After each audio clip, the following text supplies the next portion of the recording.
Faraday's law. Faraday did various observation with his experiment. Faraday arrived at a conclusion that the EMF is induced in a coil when magnetic flux through the coil changes with time. And we already saw the experiments. It shows a common fact that the change of magnetic flux through a closed circuit, that is coil, it will induce EMF, electromotive force, in it. So Faraday stated this experimental observation in the form of a law called as Faraday's law of electromagnetic induction, and which gives the magnitude of the induced EMF.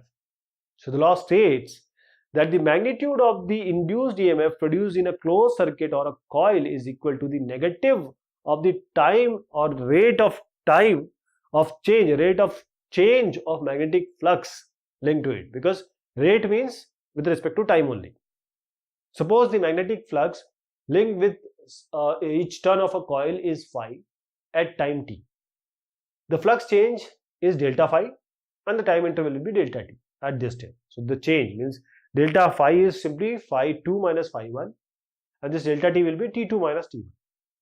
So by Faraday's law, the average induced EMF will be the negative of the rate of change, as we said here, this is the negative of the rate of change of magnetic flux during this time interval. So what is the rate of change of interval? Rate of change of flux, delta phi by delta t. We put a negative sign. So this is the average induced EMF. So the negative sign is indicating the presence of, why? Because we discussed the Lenz's law. We have to work hard to keep the north pole and north pole, which is induced in the coil, together. So the instantaneous induced EMF at time t will be, we know how to find instantaneous. We need to put limit delta t equal to 0. That is, delta t has to be as small as possible, minus delta phi by delta t. Now if the coil is made up of n turns, so phi is the flux. Phi is the flux linked with each turn. When we have n turns, so it will be n phi. So total phi will be n phi because of the number of turns.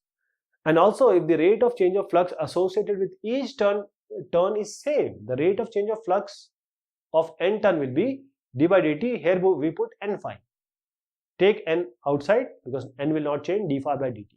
So the total induced EMF in a coil is E equal to minus d phi by dt, but when it has n turns, it will be E equal to minus n d phi by dt.